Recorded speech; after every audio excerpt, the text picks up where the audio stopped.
Hey everybody, welcome to Life Worth Living, and we are going to do a pregnancy interview. My name is Michael. Yeah, president, and quick Q&A. Yes. My name is Michael. I'm Nora. She's the mom. Surprise. No way. So I am currently 37 weeks pregnant and expecting a baby any day. And we got several different questions, and so I figured we would just go ahead and do our best to answer them. Michael hasn't even seen the questions. I sat down and I'm like, wait, do we even have questions for this? And she's like, yes. I'm like, oh, this is going to be interesting. So, ready? Let's Yes. just hop right in because our battery is low and it might die at any time. Question number 1. What things are you most excited for having a newborn there? Because this is our first time having a newborn here versus the States. I know an answer if you need time to think about it. Probably one of my most exciting things about having a newborn here is that we will not be having a bunch of road trips.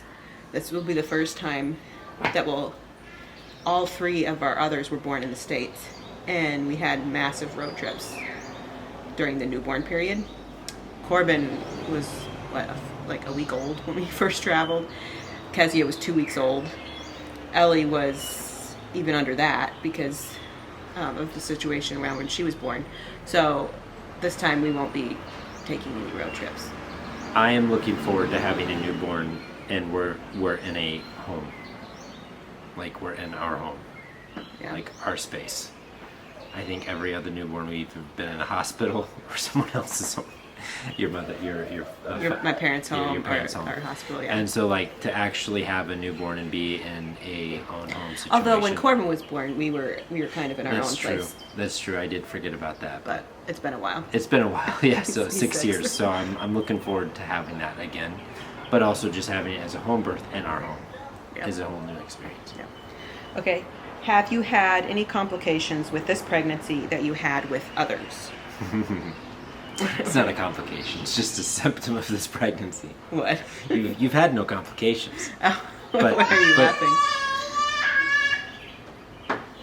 Why are you laughing? The spitting. No, I've had with other pregnancies. Oh, I misread that comment. Okay. Yeah. I mean, there hasn't been any complications, which I really haven't necessarily had complications with Kezia or Ellie either. You've had a lot of fatigue. Well, none of those are complications, though. With Corban and Kezia are the first 2, and they're the ones. Corban was the one that had a bunch of complications. Obviously, the pregnancies before him that we lost our 2 boys, and then Kezia, we did a lot of the same precautions that we did with Corban. But other than that, no, there haven't been any complications. No. When will the midwife arrive? In 3 days. They are currently en route And we've had a lot right now. We've had a lot of people ask us, so what happens if this baby comes and midwife's not here? And I guess I'll just deliver the Michael's baby. going to deliver the baby.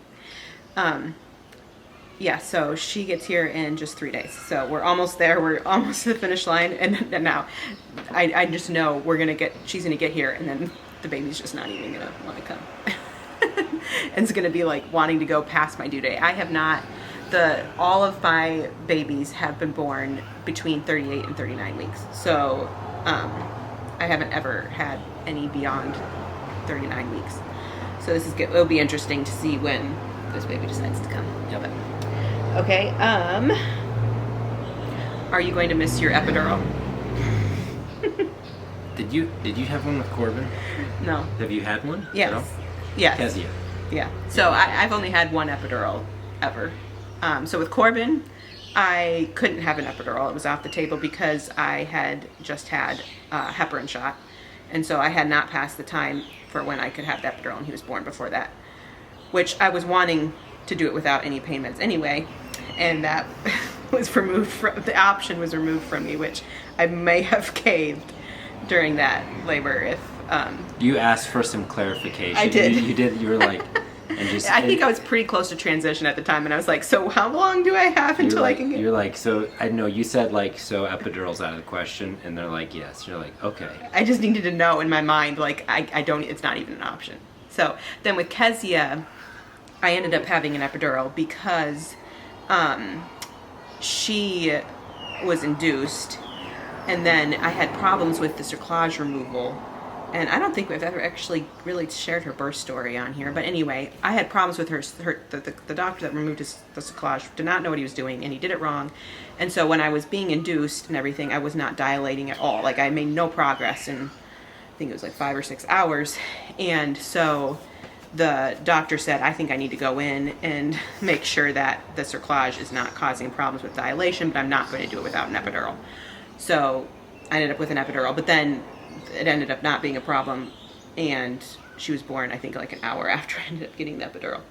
And then Ellie was a home birth, so I didn't have an epidural. So it's off the table here. There's no epidural at the hospital or at home, so it's just not an option, and I'm just praying for a quick labor because I've been really blessed with that. I know some ladies have had like really, really, really long labors, and I have a lot of prodromal labor leading up to the actual active labor session, like weeks of where I'll have, and I've been having a lot of that lately, where I just start contracting, and I'll have several contractions in an evening that are pretty strong contractions, and then it will be nothing. And so I wonder if that kind of helps.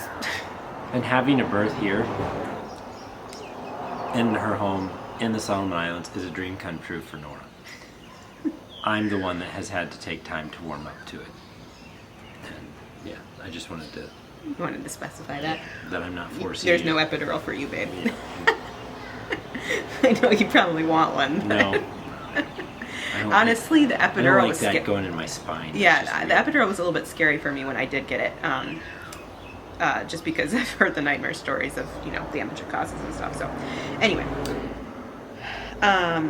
is there anywhere to go if there are difficulties during labor? Speaking of birth here. To the ward. No, okay. There is a hospital here, which will be where we have to go if there's something. They are able to do C-sections. And yes, that's the extent of... We have to go through that, and if there's any transfer to Australia or anything, we still have to go through the hospital. Right. The issue being with the whole transfer situation is last time that we used it, it was like 24 hours.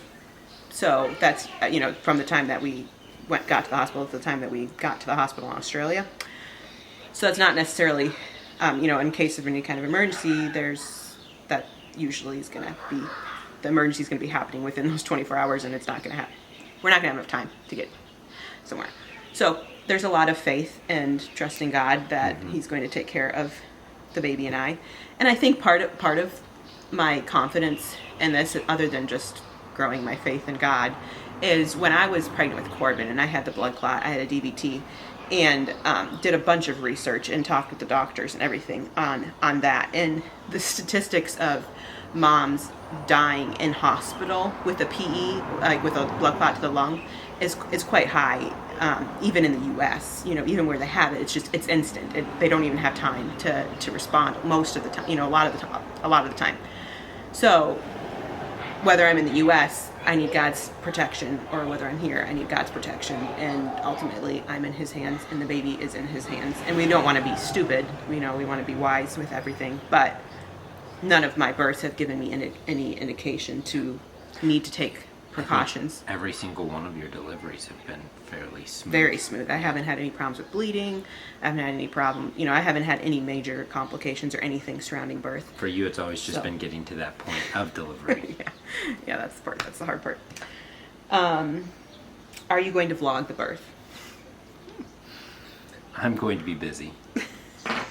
The midwife, we can't promise anything. I don't know. I'd like to try. We actually haven't really ever vlogged a birth. I had a birth videographer with Corban, and I love having those videos. Speaking of Corban, with Kezia, we got no videos. I think we have like a couple clips of video during labor, but that's it. And then with Ellie, we have some video. I'm just gonna have to say I'm already gonna annoy Nora as you're doing this because I keep yawning. Oh, when I'm editing things, I'm gonna be like, Michael. You're gonna get so annoyed. I'm sorry. It's Sunday morning. I mean, it's Sunday afternoon, and when I finish preaching and everything, I go into a yawning phase, and this is my nap time normally. we're vlogging. It's my fault for choosing to do this during nap time. Is that what you're saying? It's all on you. Well, I've actually gotten dressed for the day, so. Anyway, we haven't really gotten a good vlog. Oh, the battery's blinking, of birth before, but we're gonna try. We'll at least do a birth story video. We better tie this up. Well, I haven't even gotten to all the questions yet. Since your appointment last year, have you seen a doctor at all during this pregnancy? No. So it was at 20 weeks is the only time I've been to the doctor. And that blinking is making me paranoid. 20 weeks I had a couple appointments with the doctor, and I had an anatomy scan, and that's the only time that we've been to the doctor so far. I've been doing my own. We have a Doppler. Michael can take my vitals. I have blood sugar checking. I have urinalysis strips, and so basically everything that a doctor does. I've even checked dilation as well. You have? Yeah. Oh yeah, you did one time when I was getting worried. I forgot about that. Yes. Anyway, so but our midwife will be here in 3 days, and she'll check me over too and make sure that everything's good. But I've been doing the belly mapping and feeling where the baby's position, which is head down as far as I can tell. So yeah. Do we have a name picked out? No. We're not even close. It's awful. It might be a week. No, I hope it's not a week. We really need to. I don't know. It's just been really. We did have some nicknames thrown around by kids. One was Coconut. Yeah, that was cute. Coconut. Like we should call the baby Coconut. Like, okay, that is a little cute. Yeah. My little coconut. Anyway, we're gonna stop there because this battery blinking is about to drive me crazy, I think. And it's going to die any time. We don't want to give Mama. We don't want to give Mama any more stress. Thank you so much for watching. If you have subscribed, if you have not subscribed, go ahead and click the subscribe button, like the video, comment below, and we will see you next time. Bye.